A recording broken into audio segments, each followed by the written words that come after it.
Hello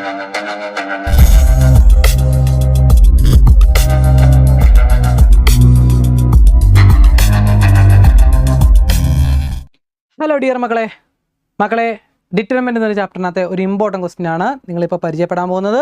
area of triangle. വളരെ എളുപ്പം പഠിക്കാൻ പറ്റുന്ന സംഭവം കേട്ടോ. ട്രയാങ്കിളിൻ്റെ ഏരിയ കണ്ടുപിടിക്കാനാണ് ഡിറ്റർമിനന്റ് വെച്ച്. ഓക്കെ, ഡിറ്റർമിനന്റ് എന്താണെന്ന് നമ്മൾ നേരത്തെ വീഡിയോ പരിചയപ്പെട്ടല്ലോ. സോ എങ്ങനെ കണ്ടുപിടിക്കാം നമുക്ക് നോക്കാം. ഏരിയ ഓഫ് ട്രയാങ്കിൾ എന്ന് പറഞ്ഞാൽ ഇത്രയേ ഉള്ളൂ.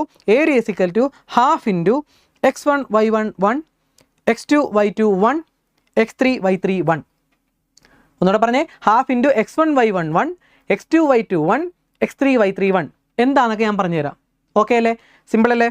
ഇക്വേഷൻ പഠിക്കാൻ എളുപ്പമല്ലേ? ഇക്വേഷൻ പഠിച്ചു കഴിഞ്ഞാൽ നിങ്ങൾക്ക് കിട്ടാൻ പോകുന്നത് 1 മാർക്കാണ്. ഓക്കെ, അപ്പം എങ്ങനെ ക്വസ്റ്റ്യൻ വരുന്നത് നമുക്ക് നോക്കാം. ക്വസ്റ്റ്യൻ വരുന്നുണ്ടല്ലോ, find the area of the triangle എന്ന് പറഞ്ഞാൽ തന്നെ ആയിരിക്കും ക്വസ്റ്റ്യനിൽ. ഹൂസ് വെർട്ടീസസ് ആർ, ഇത് ഇങ്ങനെ 3 പോയിന്റ് തരും.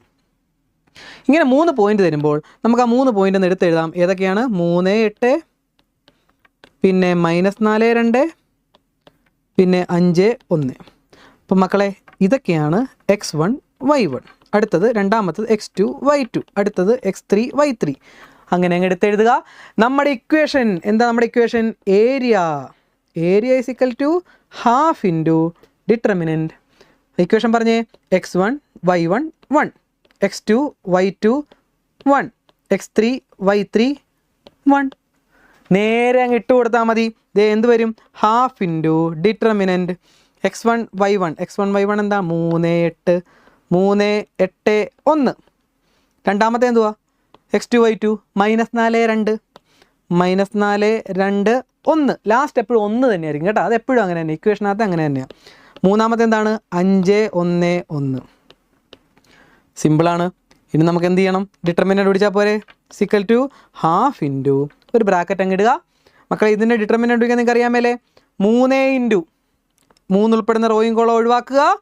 ബാക്കി എന്താണ്? 2 1 1 1. അപ്പോൾ 3 ഇൻറ്റു ഡിറ്റർമിനൻറ്റ് 2 1 1 1. അടുത്തത് മൈനസ് ഇട്ടതിന് ശേഷം അടുത്ത നമ്പർ എഴുതുക. ഏതാണ്? 8.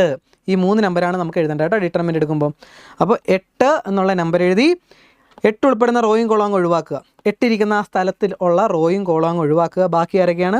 -4 1 5 1. അപ്പോൾ 8 ഇൻറ്റു -4 ആരൊക്കെയാടാ? -4 1 5 1. എന്നിട്ട് പ്ലസ് ഇട്ടിട്ട് അടുത്ത നമ്പർ ആരാണ്? 1 എഴുതി. എന്നിട്ട് 1 ഉൾപ്പെടുന്ന റോയും കോളം ഒഴിവാക്കുക. ബാക്കി ആരൊക്കെയാണ്? -4 2 5 1 -4 2 5 1. മക്കളെ ഇത്ര എഴുതി കഴിഞ്ഞാൽ ബാക്കി നിങ്ങൾക്ക് കണ്ടുപിടിക്കാൻ അറിയാം. ഡിറ്റർമിനൻറ്റ് എന്ന് പറഞ്ഞ വീഡിയോ നിങ്ങൾ കണ്ടു കാണും. അത് പഠിച്ചവർക്ക് ഇത് എളുപ്പമാണ്. എന്ത് ചെയ്യണം? ഒരു ബ്രാക്കറ്റ് ഇട്ടു. 3 ഇൻറ്റു മക്കളെ കാൽക്കുലേറ്റർ എടുത്തിട്ട് ഇത് തമ്മിൽ മൾട്ടിപ്ലൈ. ബ്രാക്കറ്റ് ഇട്ടിട്ട് 2 ഇൻറ്റു 1. ഇത് 2 ഇൻറ്റു 1. ബ്രാക്കറ്റ് ക്ലോസ് ചെയ്യുക. എന്നിട്ട് വീണ്ടും ഒരു മൈനസ് ഇട്ടിട്ട് ബ്രാക്കറ്റ് ഇട്ടിട്ട് ഇത് ഇൻറ്റു ചെയ്യുക. ഒന്നുകൂടെ പറയാം, ബ്രാക്കറ്റ് ഇടുക. എന്നിട്ട് ഇത് തമ്മിൽ ഇൻറ്റു ചെയ്യുക. ആദ്യം 2 ഇൻറ്റു 1. എന്നിട്ടൊരു മൈനസ് ഇട്ടിട്ട് വീണ്ടും ബ്രാക്കറ്റ് ഇടുക. എന്നിട്ട് ഇത് തമ്മിൽ ഇൻറ്റു ചെയ്യുക. 1 ഇൻറ്റു 1. അപ്പോൾ എന്ത് വരുമെന്ന് നോക്കിയേ. അപ്പോൾ 2 - 1 വരും. -8 എഴുതി. അതുപോലെ തന്നെ ഇത് തമ്മിൽ ഇൻറ്റു ചെയ്തേ. കാൽക്കുലേറ്റർ എടുക്ക്. ബ്രാക്കറ്റ് ഇട്ടു. -4 ഇൻറ്റു 1 അടിച്ചു. എന്നിട്ടൊരു മൈനസ് അടിച്ചതിന് ശേഷം വീണ്ടും ബ്രാക്കറ്റ് ഇട്ടു. എന്നിട്ട് ഇവന്മാരെ അതിൻ്റെ അകത്തേക്ക് എഴുത്. 1 ഇൻറ്റു 5. അപ്പോൾ എന്ത് വരും? -4 -5 -9 എന്ന് വന്നില്ലേ? ഇനി +1 ഇട്ടതിന് ശേഷം വീണ്ടും ബ്രാക്കറ്റ് ഇട്ടു. കാൽക്കുലേറ്റർ കേട്ടോ. -4 ഇൻറ്റു 1 -5 ഇൻറ്റു 2. കാൽക്കുലേറ്റർ എടുത്ത് അടിച്ച് നോക്കുക കേട്ടോ.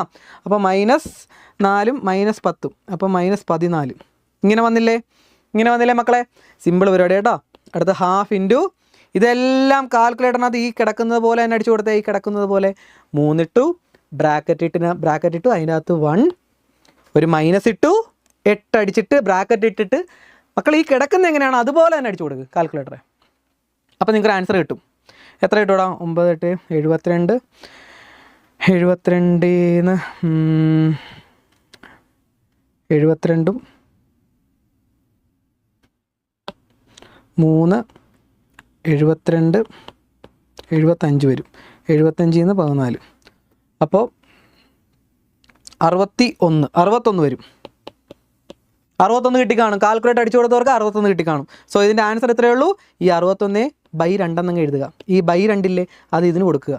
എന്നിട്ടൊരു SQ യൂണിറ്റ് വേറെ ഒന്നുമല്ല, ഏരിയ ആയതുകൊണ്ട് സ്ക്വയർ യൂണിറ്റ് എന്ന് പറയും. SQ യൂണിറ്റ് എന്നങ്ങ് എഴുതുക. മക്കളെ എങ്ങനെയുണ്ട്? എളുപ്പമല്ലേ? 3 മാർക്കിന് ചോദിക്കാൻ സാധ്യതയുള്ള ക്വസ്റ്റ്യനാണ്. വിട്ടുകളയല്ലേ. ഡിറ്റർമിനൻറ്റ് പഠിച്ചിട്ടുണ്ടെങ്കിൽ ഇതും കൂടെ അങ്ങ് പഠിച്ചേക്കുക. ഓക്കെ അല്ലേ? അങ്ങനെയാണെങ്കിൽ മക്കളെ ഈ ഒരു ക്വസ്റ്റ്യൻ തന്നെ എഴുതിയിട്ട് ആൻസർ എത്രയെന്ന് കമൻറ്റ് ചെയ്യുക കേട്ടോ. അപ്പോൾ ഇതുപോലുള്ള ക്ലാസ്സുകളായിട്ട് ഞാൻ ഇടയ്ക്കിടയ്ക്ക് വരാം. കൂടുതൽ ക്ലാസ്സുകൾ വേണം എന്ന ആഗ്രഹമുള്ള കുട്ടികൾ താഴെ കാണുന്ന നമ്പറിൽ ഒരു ഹായ് അയയ്ക്കുക. എന്നിട്ട് എൻ്റെ ബാച്ചിൽ ജോയിൻ ചെയ്യുക. മക്കളെ കുറച്ച് ദിവസം കൊണ്ട് ഞാൻ നിങ്ങൾക്ക് നല്ല മാർക്ക് വാങ്ങിത്തരുന്ന രീതിയിൽ പഠിപ്പിച്ചു തരാം. ഓക്കെ, എൻ്റെ ബാച്ചിൽ ജോയിൻ ചെയ്ത് ഇതുപോലെയൊക്കെ നമ്മൾ ക്ലാസ് കൊടുക്കുന്നത് അറേഞ്ച് ചെയ്ത് സ്റ്റെപ്പായിട്ടാണ് ക്ലാസ് കൊടുക്കുന്നത്. ഫുൾ ക്ലാസ്സുകൾ യൂട്യൂബിൽ ഇടാനുള്ള സമയം നമുക്ക് കിട്ടാത്തതുകൊണ്ടാണ് ഞാൻ ഇടയ്ക്കിടയ്ക്ക് വീഡിയോ ആയിട്ട് വരുന്നത് കേട്ടോ മക്കളെ. കാരണം ബാച്ചിലെ കുട്ടികൾക്കായിട്ടുള്ള വീഡിയോ തയ്യാറാക്കുന്നതിൻ്റെ തിരക്കിലാണ് ഞാൻ. അതുകൊണ്ടാണ് ഇടയ്ക്കിടയ്ക്ക് വീഡിയോ ആയിട്ട് വരുന്നത് കേട്ടോ. എന്തായാലും നിങ്ങളെ ജയിപ്പിക്കാനുള്ള രീതിയിലുള്ള വീഡിയോസുമായിട്ട് ഞാൻ വരും. നമ്മുടെ എക്സാം അടുക്കും തോറും വീഡിയോസിൻ്റെ എണ്ണം കൂട്ടിക്കൊണ്ട് വരാം കേട്ടോ. മാക്സിമം ഞാൻ ശ്രമിക്കാം. അപ്പോൾ കുറേ കുട്ടികൾ പറയണം ഒന്നിൽ കൂടെ വീഡിയോ ഇടാൻ, പക്ഷേ ടൈമിൻ്റെ ഒരു പ്രശ്നമുള്ളതുകൊണ്ട് കേട്ടോ. അപ്പോൾ കൂടുതൽ വീഡിയോസ് വേണം, എൻ്റെ ബാച്ചിൽ ജോയിൻ ചെയ്യണമെന്ന് ആഗ്രഹമുള്ള കുട്ടികൾക്ക് താഴെ കാണുന്ന നമ്പറിൽ ഒരു ഹായ് അയയ്ക്കുക. എൻ്റെ ബാച്ചിൽ ജോയിൻ ചെയ്യുക. ഓക്കെ, അപ്പോൾ നമുക്ക് നെക്സ്റ്റ് വീഡിയോ കാണാം മക്കളെ. Okay, by.